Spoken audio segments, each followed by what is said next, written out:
and have normal looking conversations about negotiating terms of a contract, and then send you an email saying, here's a contract, please sign this. As soon as you download the file, it turns out it's actually an executable file, which can then run code on your computer, and it's game over at that point.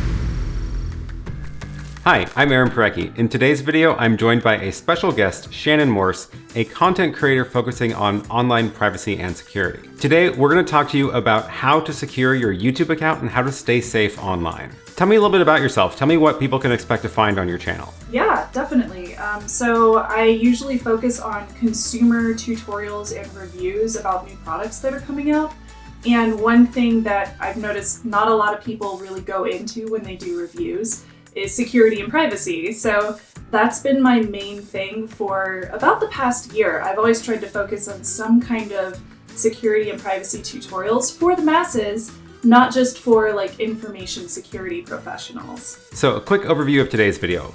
We're going to start by talking about different kinds of hacks, different ways hackers will try to break into accounts. And since we're here on YouTube, we'll also talk about a few tips for brands who are working with YouTubers. So let's jump in. So I think one of the most common, or at least easiest, hacks to pull off or that attackers will try is the idea of just stealing a password dump from one service, and then people can try those passwords at other services, because it turns out people do reuse passwords even if they really shouldn't, right?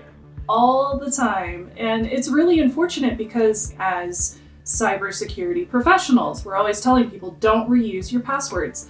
And it's extremely prominent when you think about how many leaks and how many breaches happen from day to day. I mean, that's one of the main news sources whenever I'm doing one of my shows about security and privacy breaches is leaks of data. So I constantly tell people, please don't reuse your passwords, because if you do, somebody could easily take that password, just copy and paste it into some other website and just try their luck.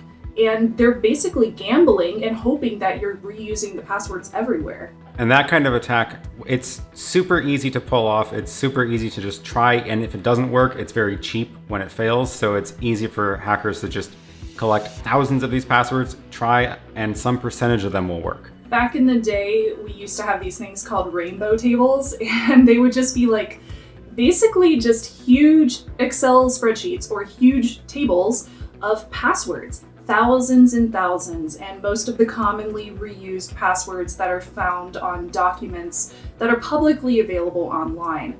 And it's very easy for a malicious actor to take these thousands of passwords and just throw them at websites. And chances are, if you are reusing your passwords, or even if you're not, but you're using something that's really common, they'll be able to figure it out. Yeah, that's a really great point. And that takes us to the second part of this kind of hack. And this is actually something that I have done just to test, just to see how common and how easy it is for a malicious actor to do this. And it's really, really easy to create a fake website, have somebody click on something in an email and jump over there and put in their username or their email address and their password.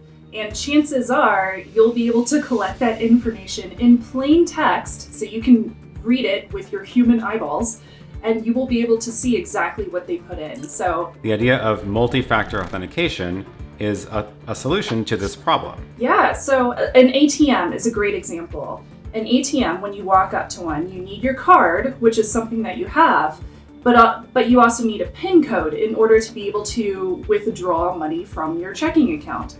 If you don't have both of those pieces, number one is something you have and number two is something you know, that PIN code, then you can't get access. If an attacker was able to gain that second form of authentication, the PIN code as well as your card, then they would also be able to access your account as if they were you. But when it comes to online accounts, 2FA can be extremely, extremely useful whenever you are trying to protect those accounts, because chances are somebody may be able to find your username and password online from some other breach, but they may not be able to get that two-factor authentication code. So let's talk about the SMS or the Authenticator app ones first. So that will look to you like you've just typed in your password, and then before you actually get access, it then sends an SMS to your phone or asks you to type in the code from your Authenticator app. And you have to type in the 6 digits or whatever it is. And That way it's then protected with the second factor. And of course, the idea there is that if you did reuse your password and someone stole it, the attacker probably wouldn't also be able to access your phone or have your authenticator app. You would absolutely have to be targeted as opposed to somebody just trying to attack anybody on the website that they're targeting. You would have to be the specific person being targeted. But that's a really good point of bringing up the idea of whether you're being targeted, because it turns out that the different options you have available to you to protect against the different kinds of attacks are going to have very different levels of effectiveness depending on whether you're protecting against targeted attacks or these broad attacks. So getting back to the specifics of 2FA or multi-factor authentication using SMS or these authenticator apps. So these will protect you against these sort of broad attacks because it's not worth the hacker's time to go after and chase down the specific person because they have plenty of other accounts they can try. The problem though is that if you are being targeted for an attack, both SMS and the authenticator apps, multi-factor authentication, can also be phished. If the attacker can trick you into giving them the code that was just sent, then they can complete the two-factor auth challenge just as easily as you can. Exactly, and that is one thing that can happen if an attacker, for example, is copying a website and recreating it on their own server. Not only would they be able to steal the username and password, but they would also be able to just copy over the 2FA code that you type in to the website. So oftentimes that can be a vulnerability when it comes to authenticator applications that you download on your phone. Now, I will say though, the authenticator applications are safer than getting a code sent straight to your phone number. And the reason for that is something called SIM jacking or SIM hijacking.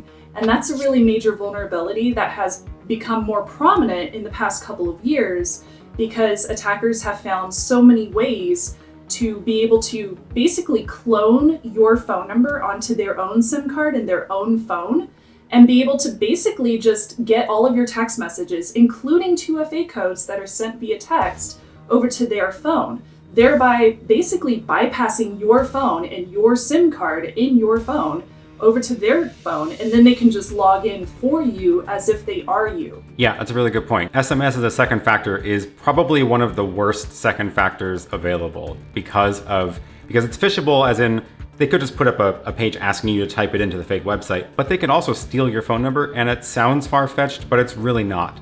There are so many documented cases of this happening that it's no longer a theoretical possibility. It is absolutely a risk that is worth keeping in mind. So even though somebody would still be able to SIM jack your phone number, I still recommend doing that over nothing if that's the only option available on a website for your account. Now, if they do give you several different options, including like 2FA codes sent over phone number, as well as authenticator applications, as well as hardware keys, then I definitely recommend that people choose one of the harder to phish options or the ones that just are not possible to phish instead of using SIM cards and phone numbers. So speaking of, let's talk about two-factor auth methods that are not phishable. And that's where we start getting into the hardware keys, which are a lot of fun. Yes, they are my absolute favorite. They're super inexpensive. You can get very, very inexpensive ones from companies like Yubico, or even Google has created their own hardware key. And all you have to do whenever you have one of these is go into your account, set it up in the settings, choose a hardware key or hardware token, and when you go to log in, all you'll have to do is put in your username and password and plug in this little hardware key into your computer, and it will let you log in. But there is no way for a website to trick you into using your key at the attacker's website, because the way those work is they actually generate different credentials depending on the website that's being asked. So it's not like the key has some sort of password that it uses and sends to the website. It's actually doing this all with cryptography so that every website that you're logging into gets a different credential based on that key. And there have been previous vulnerabilities with hardware keys. For example, way back in the day, RSA had a vulnerable hardware key where somebody would be able to generate or assume what the next key would be as it's randomly being generated. So it wasn't quite as random as we had hoped. But since then, we have seen a lot of technology growth in this industry for hardware tokens and keys, to the point where these are absolutely the best option for 2FA. It's probably worth also mentioning that some recent developments in browsers and in operating systems actually mean that your phone can often act as a hardware key itself, using Face ID or whatever biometrics are available in the phone. And it's the same idea, is the phone has this sort of internal key, which is then used as that factor that, again, can't be phished. I'm actually glad you mentioned that. As an Android person myself, I know that both Samsung as well as Google's Pixel line, both of those have hardware keys just built into the phone. So it's really easy to just sign up on whatever accounts you're going to, choose the hardware authenticator application option, but make it the phone as opposed to purchasing a separate key, which can be very handy if you don't want to carry around a separate hardware key. You can just have them sent to your physical phone, your physical device instead. Two more types of hacks that we want to talk about before we get into tips about how to protect your accounts. The first one is what we call OAuth phishing. Now, OAuth, that's actually where I spend most of my time in the security world, actually creating the specs and teaching people about OAuth. I know you have some thoughts about OAuth as a login technique. In fact, we'll link to that video. There's definitely some concerns about using OAuth as your login to other applications, but that's actually not what we're concerned with here. The idea of OAuth phishing is actually something different, and that's the idea that an attacker might trick you into authorizing their real application to get access to your own account. I'm so glad you mentioned that, because OAuth phishing is a real targeted attack that people have been using to gain access to social media platforms.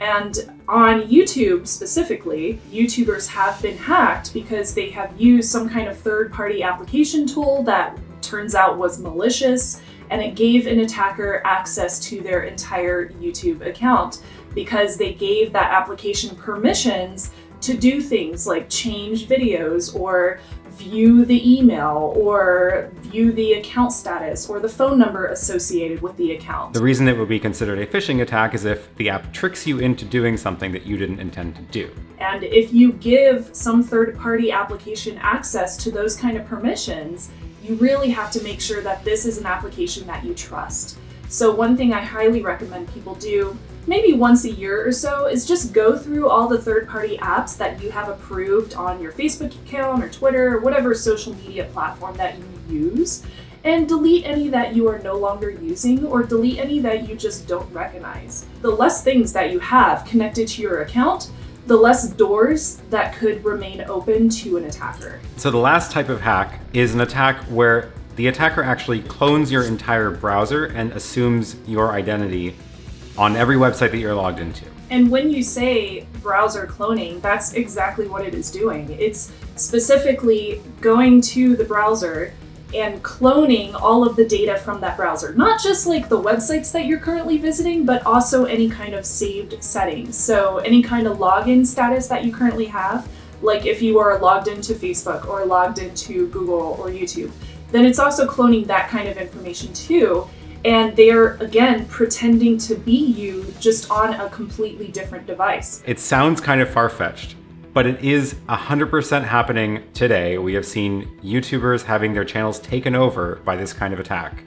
And the worst part about this kind of attack is that it completely bypasses 2FA, any multi-factor authentication, because it's essentially cloning the entire browser where you already have gone through the 2FA challenge. So they don't even have to be in your vicinity. If they are able to steal your cookies and clone your browser, for example, then they could do that in a completely different country, a completely different state. They don't even have to be anywhere around you or even on the same Wi-Fi network. This is not going to happen by just visiting a link. This is the kind of thing that would essentially require running a program on your computer. Because as soon as a program is running on your computer, it has access to your entire hard drive, and it can very easily just go find where the browser is storing cookies and siphon them off somewhere. So this attack, in order to pull this off, would require getting you to run a program that was carefully crafted that does this attack. So you're not likely to just visit a link on a website and then suddenly have your browser copied. However, if you download anything and run it, there is a chance then. That's why you always hear never open attachments from emails, never run random exe files that you find, things like that. So that was a survey of a bunch of different kinds of attacks. If you have anything of high value, whether that's a very popular YouTube channel or a cryptocurrency wallet with a lot of money in it, that kind of thing can make you a larger target for these kinds of hacks, and then you may find yourself being personally targeted for an attack. Absolutely. And in the case of most consumers, I would say that they are not going to be targeted specifically. Usually that's going to be your political targets, journalists, social media influencers, YouTubers, people that have some kind of public persona that they need to protect. Those are the people that are going to be targeted the most. This is actually one of the reasons, though, that this kind of thing is so difficult to protect against, because once you are personally targeted, there are a lot of creative techniques hackers can use to try to hack you, attempting to trick you into giving up your second factor codes via SMS or the authenticator apps or whatever it is, or socially engineering you into downloading a file that runs on your computer that then clones your browser. It takes a lot of work to pull off, so the attacker has to be really invested, but it is effective because the attacker may spend weeks going back and forth with you over email pretending to be somebody legitimate, like a brand you might be wanting to work with. And they'll spend the time to build up a relationship and have normal looking conversations about negotiating terms of a contract, and then send you an email saying, here's a contract, please sign this, download this file and send it back. As soon as you download the file, it turns out it's actually an executable file, which can then run code on your computer and clone your browser. And it's game over at that point. And that kind of attack is so hard to watch out for because it otherwise would look like a pretty normal interaction of working with a brand, right? So if you do see a company or a person sending you an email with an attachment, always look at it with a little bit of skepticism, because if they are, and if they do understand that security and privacy issues do exist online, then they will be willing to work with you and they will be willing to send you something that's not an attachment, instead is something that is viewable online. This is a really important distinction because browsers have done a lot of work to protect the browser environment and make sure that there's very few ways that a website can do anything outside of that website itself. So it's almost impossible these days to click a link and then suddenly have your computer be infected. However, the desktop environment of a desktop computer is not like that at all. That's sort of a playground for hackers right now, because if they can run code on your machine, they can do a lot of things. So trying to keep things in a browser is a much safer way to go. So instead of downloading files, try to open them in a browser. Instead of receiving downloadable attachments from companies or brands, ask them to send you links to view it online. Absolutely. And there are encrypted options for being able to send documents back and forth online. There's several different applications that you can use for that. Additionally, I did want to mention too, a lot of companies that you may work with online may want to send you a contract that you have to sign. And when it comes to using something like that, there's also online applications and services for that too. So for companies out there, if you are sending documents that people have to sign, accept digital signatures and then they can just sign them digitally in the browser, as opposed to having to download something, print it out, sign it, scan it, and upload it back to you. In fact, you'll get your contracts a lot faster if you do it digitally as well. And one other tip for brands that are working with creators specifically, I know a lot of brands have outside agencies doing their PR work, and it's a very normal thing, and creators will usually understand that. The problem is that this provides an opportunity for hackers to create social engineering attacks. Attackers can pretend to be a PR agency, impersonating the fact that they work for a brand, and talk to creators without the real brand or the real PR agency even being aware of this communication, and try to establish that fake relationship. So if you are an outside agency working on behalf of a brand, see if you can get an email alias at the brand's domain. As myself, somebody who is extremely paranoid online and knows that I am a target of attacks, that is something that I look at, is what domain email addresses are coming from. And if I don't recognize it, I don't even reply. I just delete it. So if a brand is trying to get a hold of me, I'm going to delete that email unless I have some other form of contact with that brand. So for example, if Google was trying to get in touch with me and they sent a message from pragencynewyork.com, like some email address from there, I wouldn't recognize that. So I would probably go directly to somebody that I know at Google's PR, in their internal PR agency, and ask, are you working with this company? And if they say yes, then I will absolutely reply. But if they are like, I don't know who that is, then I know that it's some kind of phishing scam. And these kinds of phishing or social engineering attacks are very hard to detect and very hard to avoid because they are carefully crafted to attack a specific person and go after what that person wants, which is to work with this brand. And they know this, and they know what buttons to push and how to trick you into replying and thinking they're legitimate. It all comes down to your online security and privacy hygiene, what you do from day to day. Because if you do come at it as a user or a consumer or a public persona that just doesn't care about security and privacy and assumes that companies are going to do it for you, then you do run a greater risk of being attacked or being targeted or being hacked. So it's two-sided. The companies need to do a lot of work to make sure that their consumers, their product market is being protected. But we as consumers also need to make sure that we're putting forth as much security and privacy that we can to make sure that the same exact phishing and hacks do not happen to us. Awesome. Well, those are some great tips. I hope you got something out of the video today. Thank you, Shannon, so much for joining me on the channel. Great to have you here. I will also be joining Shannon's channel for a guest interview over there. So go take a look at her channel. I'll leave a link down below. And we'll be talking all about live streaming gear over there. Thank you so much for having me on. That was so much fun, and I am so happy to have you coming over to my YouTube channel and teaching me more about live streaming, because that is something I'm seriously going to be doing very, very soon in my own personal future for my studio. So thanks for having me on. It was super awesome. And if any of your viewers have any questions, I'm always available to ask questions to regarding security and privacy. I'm more than happy to help. Thank you. Yeah, thank you so much for joining and helping educate my viewers all about online security and privacy as well.